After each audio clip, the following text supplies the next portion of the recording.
In the dark heart of World War II, far from the roaring front lines and the thunder of artillery, there existed a quiet corner of defiance and humanity, a place where broken men, stripped of everything but willpower, decided that even captivity could not imprison the human spirit. It happened not in a stadium, nor under any flag, but behind barbed wire on the island of Shikoku, Japan, in a place known simply to its captives as Zentsuji Prisoner of War Camp. Here, in 1943, a group of Allied prisoners, Americans, British, Australians, and a few Dutch, staged one of the most extraordinary acts of hope in wartime history. They created what would later be remembered as the POW Olympics. Zentsuji was not the worst of Japan's POW camps, but it was no paradise either. The prisoners, captured in the Philippines, Singapore, and Java, arrived malnourished, many barefoot and broken from forced marches and tropical disease. The camp's fences were crowned with rusted wire, its watchtowers manned by guards who rarely smiled. Yet, unlike the brutal camps of Burma or Manchuria, Zentsuji served as a showcase for visiting inspectors from the Red Cross. The Japanese commandant, aware of international scrutiny, enforced discipline but allowed certain recreational activities to maintain appearances. It was this thin crack of leniency that the prisoners turned into a doorway of imagination. Inside that bleak enclosure, the men built a fragile world of their own. They carved chess pieces from scraps of wood. They wrote newspapers by hand. They traded jokes, built crude instruments, and somehow found ways to laugh at the absurdity of their condition. But by mid-1943, the endless monotony of imprisonment had eroded morale. Days blended into one another. The men's bodies were frail, their hope thinner than the watery rice gruel they ate twice a day. That was when an idea began to form. A spark passed quietly from bunk to bunk. What if we held an Olympic Games? No one could say exactly who conceived it first. Some claimed it was a British officer, a former track runner from London. Others credited an American from California who had once played college football. Whoever it was, the idea spread like wildfire. It was absurd, even dangerous. Organizing an event, any event, without the guards' approval could mean punishment or worse. But to the prisoners, it was an act of rebellion through imagination. It was not about victory, but about existing as men again. When the camp's commandant was approached with the proposal, framed politely as a physical training and morale exercise, he paused. Perhaps he saw no harm in it, or perhaps he was curious to see what these foreigners would do. Either way, he nodded. The prisoners would have their games under supervision for one day. That was all the permission they needed. Preparations began in earnest. Word spread across the wooden barracks. The Olympics are coming. The announcement alone electrified the camp. Prisoners began training in secret corners of the yard, jogging in circles between the latrines and fences, stretching their frail muscles beneath the silent gaze of the guards. Equipment had to be improvised. There were no proper shoes, no uniforms, no tracks or fields, but necessity became invention. The men tore strips of old flour sacks to make running shorts. They crafted medals from tin can lids and polished them until they gleamed in the sun. Bamboo poles became javelins. Stones wrapped in rags became shot puts. A tattered blanket painted with coal dust became the Olympic flag. By the time the appointed day arrived, August 1943, the camp buzzed with anticipation. The prisoners called it simply the Games. From dawn, they gathered in the yard, sunken faces alive with excitement, ribs visible beneath the thin cotton of their shirts. The Japanese guards stood aside, watching, curious and slightly amused. The commandant himself, flanked by two officers, took a position on a raised platform to observe. Someone had built a makeshift loudspeaker from an old bucket, and as the ceremony began, a prisoner mimicked an announcer's voice. "Ladies and gentlemen, welcome to the WWII Olympics." A ragged chorus of laughter broke the silence. For a moment, the war seemed far away. The parade of nations followed. Teams of prisoners representing the United States, the United Kingdom, Australia, and the Netherlands marched around the compound carrying handmade flags fashioned from torn shirts and painted with toothpaste and soot. The British contingent sang, "God Save the King," the Americans hummed, "Yankee Doodle," and the Australians simply shouted, "Aussie, Aussie," until the guards frowned for quiet. The absurdity of it all only deepened its meaning. In the most controlled environment imaginable, these men had reclaimed control of something intangible, dignity. Events began with the 100-yard dash. The runners lined up at one end of the compound, bare feet pressed into dust, hearts pounding. The starting pistol was replaced by a shouted, "Go!" and they sprinted across the yard, dodging mud patches and bamboo roots. When the winner crossed the finish line, a rope made from twisted straw, the camp erupted in cheers.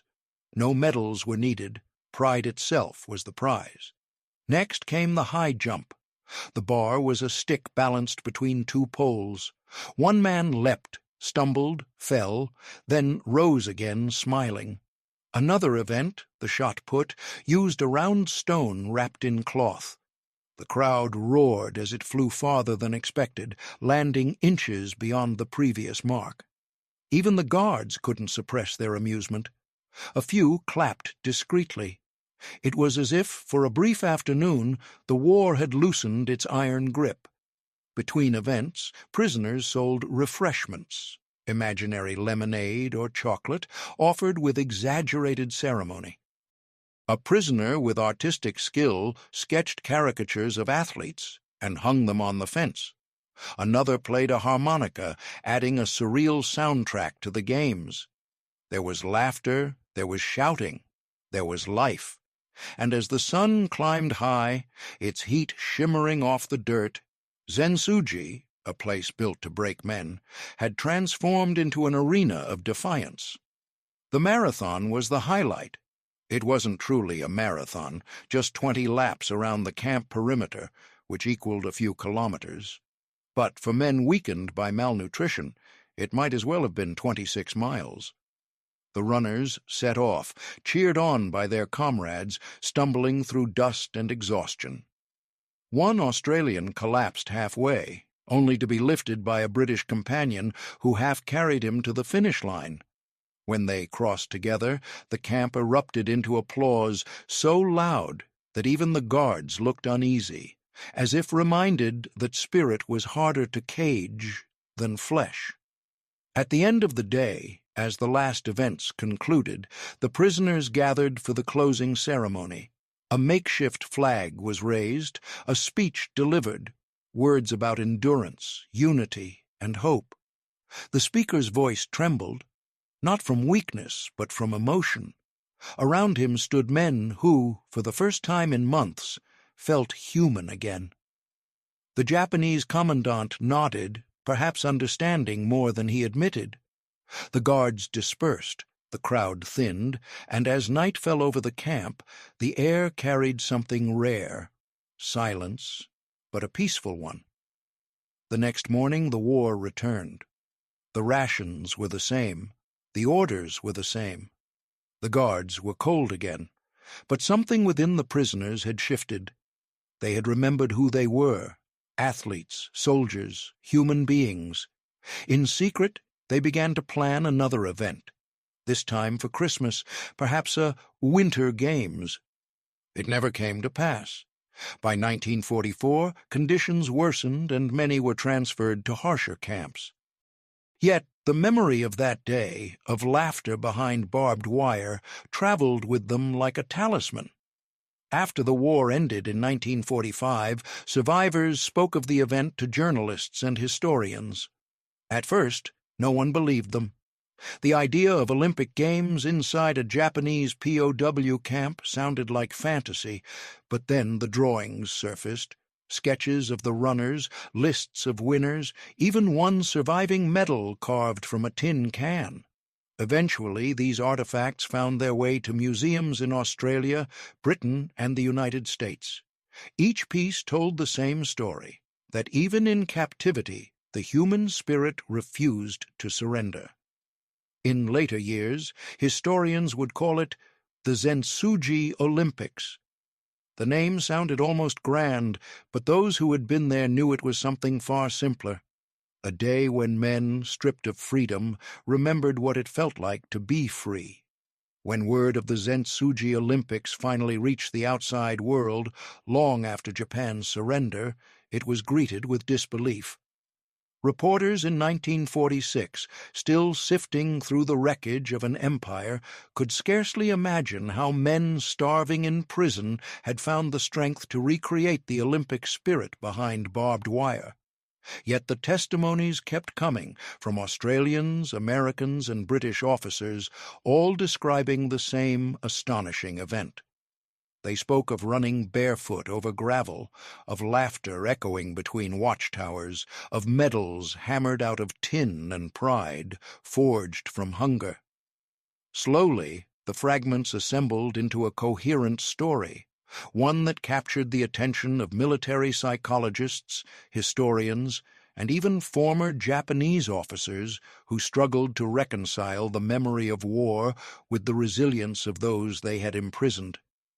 To understand why the event mattered, one must first grasp what life inside a Japanese POW camp truly meant.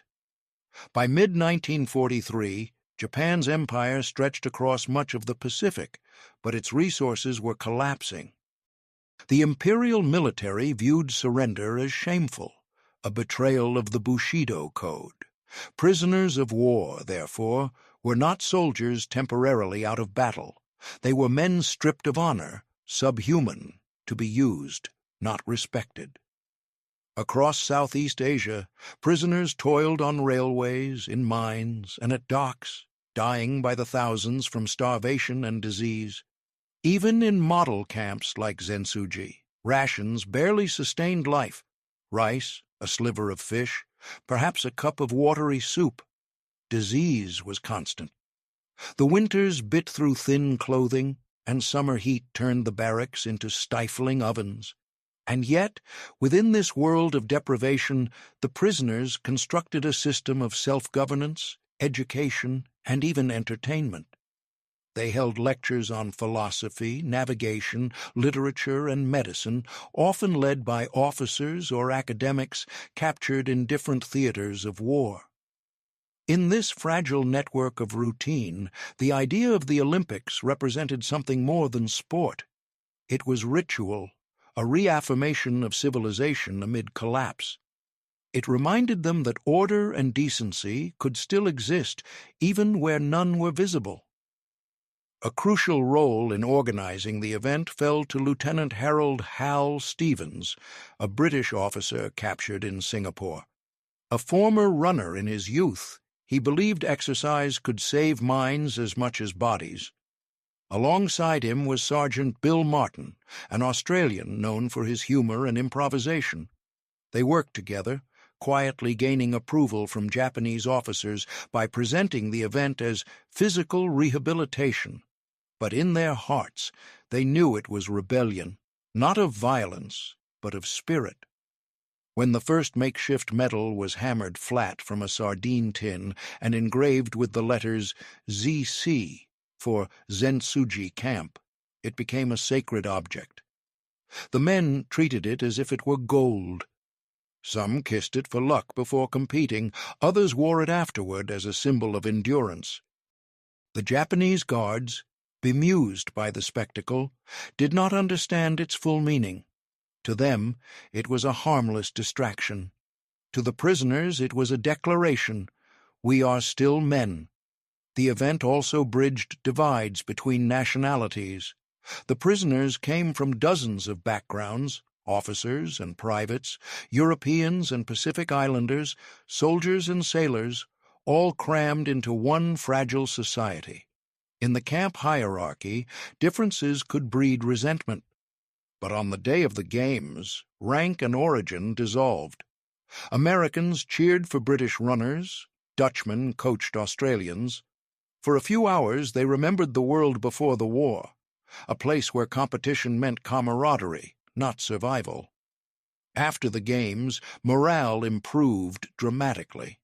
Prisoners began training again, forming informal clubs for boxing, wrestling, and swimming in the camp's stagnant water tank. It was dangerous. Infections were rampant, but they laughed through the risk. Their captors, perhaps sensing that a camp full of hopeful men was easier to control than one of despairing ghosts, tolerated these small acts. For the prisoners, each moment of play was defiance. Each laugh was rebellion. The irony was impossible to miss. Across Japan, real athletes were starving too. The Tokyo 1940 Olympics, once meant to showcase Japan's modern glory, had been cancelled after the outbreak of war. By 1943, the empire was collapsing, and sports had become an unaffordable luxury. Yet, in a remote prison yard, the Olympic flame, symbolically extinguished by war, had been rekindled, not by champions, but by captives. As the months wore on, the games became legend within the camp. New prisoners arriving from other islands would hear whispered tales of the day they ran the races. The stories gave them courage. When Red Cross parcels occasionally arrived, the men used scraps from them, chocolate wrappers, bits of string, tin cans, to craft new trophies and record-keeping sheets. They even drew cartoons of future events, imagining themselves sprinting in freedom. But the tide of war was changing. By 1944, Japan's situation had grown desperate. American submarines choked the sea lanes and food supplies dwindled. Even the guards at Zensuji began to show signs of hunger. Their faces thinned, their tempers frayed. The atmosphere darkened, restrictions tightened, inspections became harsher. The prisoners sensed that the illusion of leniency could vanish overnight. One evening, word spread that an informant had been caught smuggling letters. The man was beaten publicly, his screams echoing across the yard. That night, the camp fell silent. The next morning, the guards announced a ban on all unnecessary gatherings. The message was clear: no more games. The Olympic spirit had been declared contraband, and yet it did not die. In whispers, the men vowed to hold another event, a symbolic relay on Christmas Day. They had no equipment, no permission, and no audience, but they planned to run in sequence around the barracks, each carrying a small pebble as a baton. On December 25th, before dawn, they did just that. One by one, barefoot runners dashed through the fog, pebbles passing hand to hand.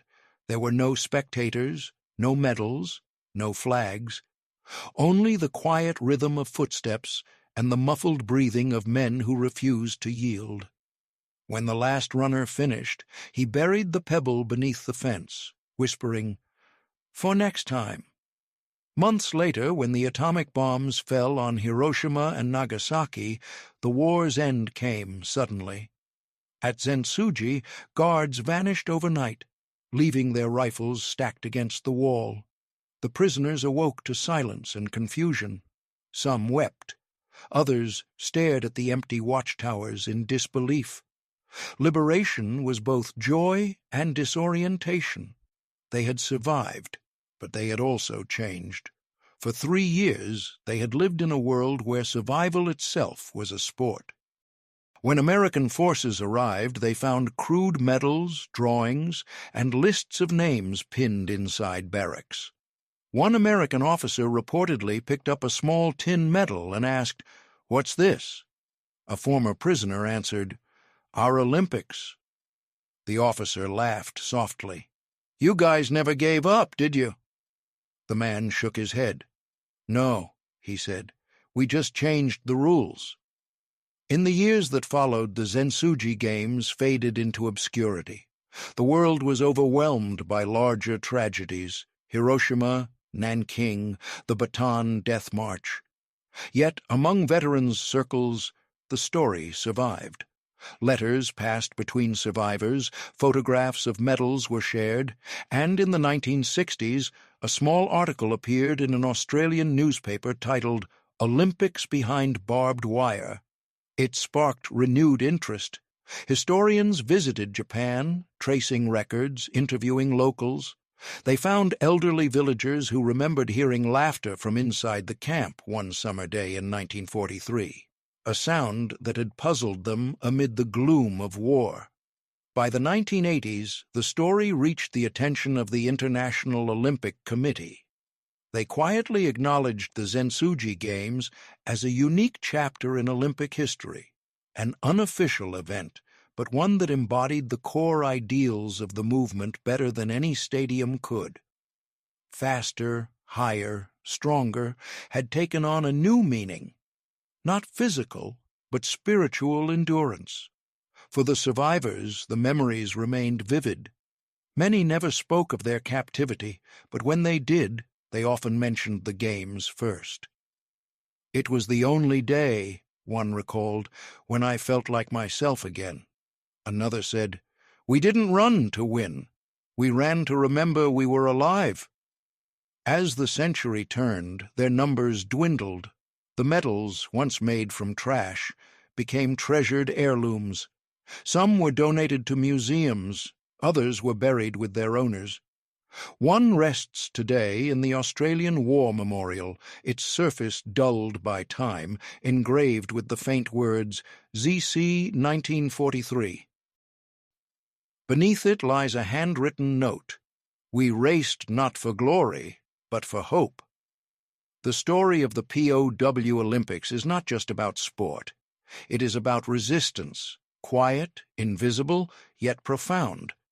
It proves that even in the worst circumstances, humans will reach for meaning. And perhaps that is why the event remains so haunting. In a world that tried to strip men of everything, they built a miniature civilization of play, laughter, and faith in tomorrow. In the months after liberation, the men who had once raced barefoot around the Zensuji barracks found themselves scattered across the world. They boarded ships bound for Sydney, San Francisco, London, and Auckland, thin as ghosts, with hollow faces and eyes that had seen too much. Doctors weighed them and gasped. Some had lost half their body mass. Others carried infections that would never heal. Yet, when they spoke of their time in captivity, the stories that surfaced were not only of starvation and cruelty, but of that one day when they had run, jumped, and laughed. It was as if the games had carved a bright scar across the darkness, a memory to hold on to when everything else had decayed. Psychologists in the post-war years were fascinated by such accounts. They called it the resilience phenomenon, the ability of human beings to preserve identity under extreme oppression. Studies by the British War Office and later by American Army psychiatrists compared the behavior of prisoners in Japanese camps with those in Europe. One striking observation emerged: prisoners who found a way to organize collective routines, such as teaching, performing, or playing games, were statistically more likely to survive. The men of Zensuji became a quiet case study in this invisible science of hope. Meanwhile, in Japan, the story of the camp was little known. The Japanese people were themselves reeling from devastation. Cities lay in ruins, millions were homeless. The memory of POW camps was uncomfortable, a symbol of an ideology that had collapsed overnight. But among a small number of former Japanese officers, some who had served as guards, the memory of Zensuji's crazy foreign sports day persisted in shame and fascination. One, Captain Shigeru Morita, later told an interviewer that he had watched the races from the edge of the yard and had felt something he could not name. Admiration, perhaps, or confusion at the sight of men finding joy in defeat. They were enemies, he said, but they had more dignity than we did. The reconstruction of Japan after 1945 brought with it an unexpected rebirth of sport. Baseball, banned during the height of militarism as too American, returned with a vengeance. Gymnasiums reopened, school athletics resumed. The Allied occupation, led by General MacArthur, encouraged physical education as a tool of democracy and morale. In Tokyo, small groups began speaking again of the Olympics, of the games that had been promised to Japan in 1940 and then stolen by war. Newspapers printed cautious editorials. Perhaps one day Tokyo could host the world again, not as an empire, but as a nation reborn. No one knew then that it would take 2 decades, but the spark had been reignited, just as it had been in miniature, behind the fences of Zentsuji. Some of the former prisoners returned to Japan years later, not as soldiers, but as visitors. They were older now, their bodies healed, but their memories sharp. They came searching for the place where the camp had stood, hoping to find traces of the ground where they had raced. But the landscape had changed. The barracks were gone, replaced by factories and farmland. Only a few foundations remained, half buried under weeds. Still, one man, a British officer named Eric Booth, knelt down, scooped a handful of soil, and whispered that it smelled like victory. He later sent that soil to the Olympic Museum in Lausanne, Switzerland, with a note, "This is where the flame survived." In the West, stories like Booth's inspired filmmakers and writers. In 1956, a short documentary titled Games Without Freedom aired on British television, using sketches and photographs from surviving POWs. It described the event as a triumph of civilization over captivity. The documentary received modest attention, but among historians it sparked a wider discussion about the role of culture under duress. Could the act of play, of pretending to be free, actually preserve the self? The Zentsuji Olympics became a metaphor in psychology and literature, cited in studies of Holocaust survivors, Gulag prisoners, and even astronauts isolated in space decades later. It seemed that the lesson of 1943 reached beyond war. Wherever humans were confined, they invented games to measure their humanity against chaos. Meanwhile, Japan's own relationship with sports was transforming rapidly. By the early 1950s, as peace treaties normalized its status, Japan sought to rebuild its international reputation. Sports became a form of diplomacy, a language through which Japan could show it had changed. Athletes traveled abroad again, competing under a flag once feared, but now reintroduced with humility. When Japan was awarded the 1964 Tokyo Olympics, it was seen not only as a sporting event, but as a national redemption. For some of the surviving Zentsuji prisoners, it was deeply symbolic. They watched the opening ceremony on television and wept quietly.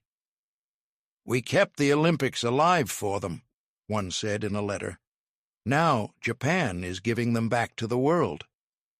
That idea, that a secret POW sports day had somehow carried the Olympic spirit through the darkest years, became a quiet legend. It was never official history, but it lived on in anecdotes, in veterans' associations, and in the archives of the Red Cross. A few medals survived, housed in museums across Australia and Britain. Their rough edges and dented surfaces spoke more eloquently than any speech. They said, "This is what hope looks like when all else has been taken." In the 1970s, a Japanese historian named Kazuo Watanabe began researching the story in earnest. He discovered in military archives brief reports mentioning morale-building activities among foreign prisoners, He traced the records to Zensuji and located local witnesses who remembered the foreigners running and cheering. For Watanabe, born after the war, it was a revelation. "They were prisoners," he wrote, "but they found freedom in movement. That is the essence of sport, not victory, but motion itself." His article, published in 1978, reintroduced the story to a Japanese audience that had never heard it. Letters poured in from families of both sides. Some former guards even wrote apologies to the veterans' groups overseas. Reconciliation had begun in the language of memory. By the late 1980s, the last of the surviving organizers were elderly men, yet they continued to attend reunions, bringing their medals and photographs. At one such gathering in Sydney, a former prisoner recited a line that summed up everything they had endured. "They took our weapons, our names, and our flags, but not our finish line." The room fell silent. Some smiled, others cried. For them, the race had never truly ended. In Japan, young historians began connecting the POW Olympics with the broader evolution of wartime sport within the country itself.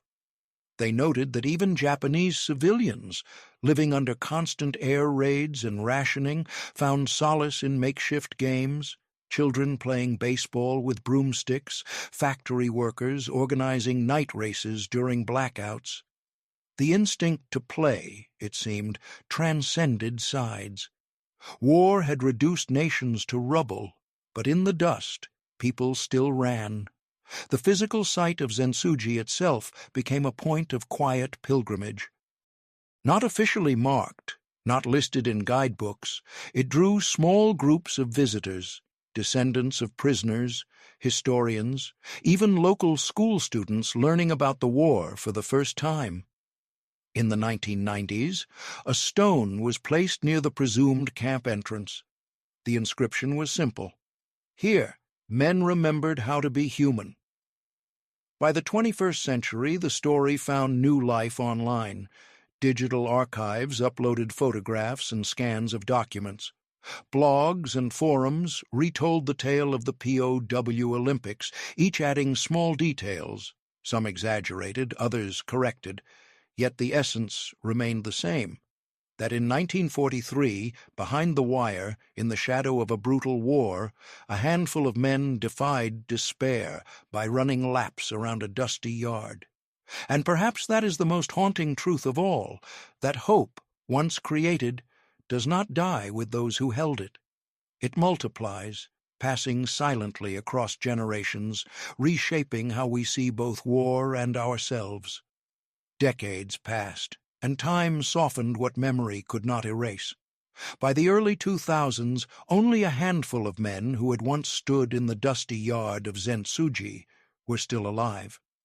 They spoke rarely now, but when they did, their voices carried a calm that comes only from those who have seen both the worst and the best of humanity. They no longer spoke of hate or victory, only of endurance. For Japan, the tale of the POW Olympics had become part of a broader national reckoning. As the country embraced peace, its relationship with the past evolved.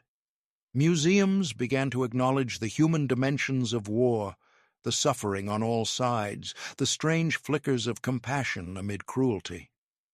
The story of Zensuji was included in new exhibits about the spirit of the Games, displayed alongside Japan's own post-war athletic rebirth.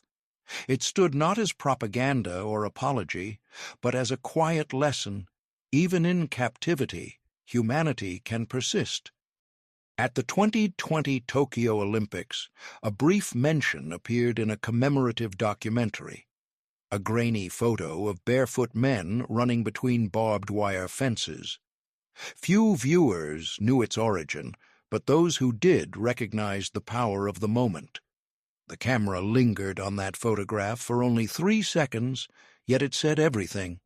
The Olympics had once survived behind the walls of a prison camp. Before the last veteran passed away, he wrote a letter to a Japanese historian who had helped preserve the story. It ended with a single line that could have served as the epitaph for them all. We did not run to win. We ran so that one day the world would start running again, and so it did.